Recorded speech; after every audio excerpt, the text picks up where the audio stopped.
General గా Mumbai RR match అంటే ఈజీగా ముంబై గెలిచేస్తుంది, పెద్ద సీన్ ఏముంది దాంట్లో అనిపిస్తుంది. కానీ ఈసారి సినారియో వేరు. ఆర్ఆర్ 2 మ్యాచ్లు ఆడితే 2 గెలిచింది, ముంబై 2 ఆడితే ఒకటి ఓడిపోయి ఒకటి గెలిచింది. And other than that RR teams చాలా స్ట్రాంగ్ గా ఉంది, ముంబై కూడా చాలా స్ట్రాంగ్ గా ఉంది. ఢిల్లీతో మ్యాచ్ లో ఓడిపోయాక ముంబై మీద చాలా డౌట్స్ రైజ్ అయ్యాయి. అండ్ ఆర్ఆర్ చాలా టైట్ గేమ్ గెలిచింది గుజరాత్ మీద. So RR bowling Mumbai bowling కంటే కొంచెం బెటర్ గా కనిపిస్తుంది. ఇద్దరు మంచి బ్యాట్స్మెన్స్ ఉన్నారు, అండ్ ముంబైలో experienced players, world class players ఉన్నారు, ఆర్ఆర్ లో యంగ్ మైండ్స్ ఉన్నారు. బట్ వీళ్ళలో ఎవరు సక్సెస్ అవుతారు, మ్యాచ్ లో గెలవడానికి ఎడ్జ్ ఎవరికి ఉంది, అండ్ ఈ బ్యాటిల్ లో కీ మ్యాచ్అప్స్ ఎవరెవరికి ఉన్నాయి, ఇవన్నీ డిస్కస్ చేద్దాం. Let's get into the video.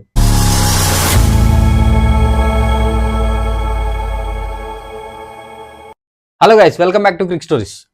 Mumbai and Rajasthan మధ్య హెడ్ టు హెడ్ రికార్డ్ చూస్తే ముంబై కొంచెం ఎడ్జ్ ఉంది, బట్ డామినేషన్ అయితే ఎవరికి లేదు. ముంబై 16 మ్యాచ్లు గెలిచుంటే రాజస్థాన్ 14 మ్యాచ్లు గెలిచింది. అండ్ రీసెంట్ గా చూస్తే కూడా టోటల్ 8 మ్యాచెస్ లో ముంబై 5 గెలిచింది, 3 రాజస్థాన్ గెలిచింది. బట్ స్టిల్ ముంబైకి రాజస్థాన్ ఇప్పుడు మంచి కాంపిటీషన్. అండ్ గౌతి లాంటి పిచ్ లో ఖచ్చితంగా బ్యాట్స్మెన్స్ కొంచెం ఎడ్జ్ ఉంటది కాబట్టి వీళ్ళిద్దరికి టఫ్ కాంపిటీషన్ అని చెప్పాలి. ఎస్పెషల్లీ బౌలింగ్ లో ముంబై కంటే రాజస్థాన్ కొంచెం బెటర్ గా కనిపిస్తుంది, విచ్ ఆర్చర్ లైన్ లో ఉండడం. ఈవెన్ దో ముంబైలో మంచి బౌలింగ్ లైన్ ఉన్నప్పటికీ ఆర్ఆర్ బౌలింగ్ యూనిట్ మంచి కన్సిస్టెన్సీ పర్ఫార్మెన్స్ చూపించింది లాస్ట్ 2 మ్యాచ్ లో. ఎస్పెషల్లీ జీటీ మీద అయితే చాలా క్రూషియల్ గేమ్ గెలిపించారు బౌలర్. సో ఇటువంటి కాన్ఫిడెన్స్ తో వస్తున్నారు కాబట్టి ఆర్ఆర్ కొంచెం ఎడ్జ్ ఉంది. And Mumbai last match Delhi మీద ఓడిపోవడం, చాలా స్లో బ్యాటింగ్ ఆడారు, బౌలింగ్ లో కూడా అంత ఇంప్రెసివ్ బౌలింగ్ లేదు. సో అటువంటి ఒక లో కాన్ఫిడెన్స్ లెవెల్ నుంచి ముంబై వస్తుంది. ఇంకా పిచ్ విషయానికి వస్తే ఇక్కడ పెద్దగా చెప్పుకోవడానికి ఏం లేదు, బ్యాట్స్మెన్స్ కొంచెం ఎక్కువ ఎడ్జ్ ఉంటది. అలానే బౌలర్లకు కంప్లీట్ గా పడకుండా ఫ్లాట్ పిచ్ టైప్ ఆఫ్ కాదు. సో ఖచ్చితంగా ఒక నియర్లీ 180 to 200 స్కోర్ ఈజీగా చేయొచ్చు. అండ్ ప్రాబబ్లీ చేజింగ్ టీమ్ కే ఎక్కువ అడ్వాంటేజ్ ఉండే ఛాన్స్ అయితే ఎక్కువగా ఉంది. సో మోస్ట్లీ ఐపీఎల్ లో అన్ని గేమ్స్ లో చేజింగ్ టీమ్స్ కి అడ్వాంటేజ్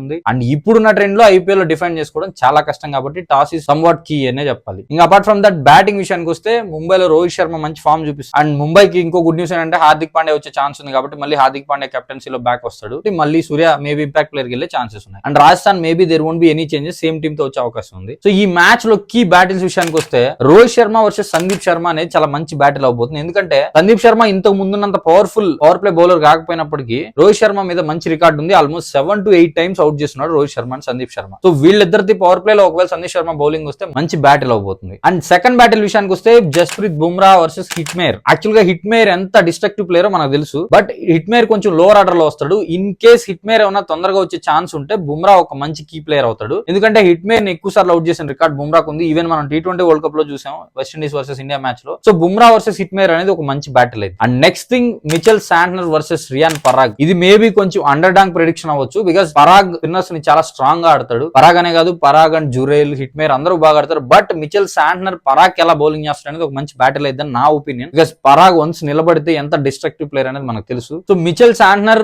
ఆర్ఆర్ బ్యాట్స్మెన్స్ ని ఎంత వరకు రెస్ట్రిక్ట్ చేయగలడో చూడాలి. అందరూ young stars, Jaiswal, Suryavanshi, Parag, Jurel, Hetmyer, so అందరూ ఫాస్ట్ గా ఆడతారు అండ్ యంగ్ ప్లేయర్స్ కాబట్టి ఖచ్చితంగా ఒక మంచి ఎక్స్పీరియన్స్ స్పిన్నర్ నుంచి మెచ్యూర్ బౌలింగ్ అయితే ఎక్స్పెక్ట్ చేస్తాం. బట్ చూడాలి ఎవరు ఈ కాంటెస్ట్ లో డామినేట్ చేస్తారు అనేది. వైభవ్ సూర్యవంశీని రేపు బుమ్రా ఆపుతాడా లేదా అనేది ఒక మంచి interesting point. Because Vaibhav Suryavanshi ఎంత ఫాస్ట్ గా ఆడుతున్నాడు అని చెన్నై మీద 15 balls 50 కొట్టాడు. సో ఖచ్చితంగా వైభవ్ సూర్యవంశీని ఆపకపోతే మాత్రం పవర్ ప్లే లోనే మ్యాచ్ సగం తీసుకెళ్లిపోతాడు ముంబై చేతుల నుంచి. ఇది కూడా ఒక మంచి కీ కాంటెస్ట్ అవుతుంది. సో ఈ విధంగా ఆర్ఆర్ అండ్ ముంబై మ్యాచ్ చాలా ఇంట్రెస్టింగ్ గా ఉండబోతుంది. సో ఈ మ్యాచ్ లో ఎవరు గెలుస్తారని నేను అనుకుంటున్నానంటే నాకైతే ఆర్ఆర్ కొంచెం ఎడ్జ్ ఉంది అనిపిస్తుంది. ప్రాబబ్లీ ఆర్ఆర్ గెలిచే ఛాన్సెస్ ఎక్కువగా ఉన్నాయి. మీ ఒపీనియన్ ప్రకారం ఎవరు గెలుస్తారనేది కమెంట్స్ లో చెప్పండి. Thanks for watching my video. Please like, share and subscribe to Crick stories.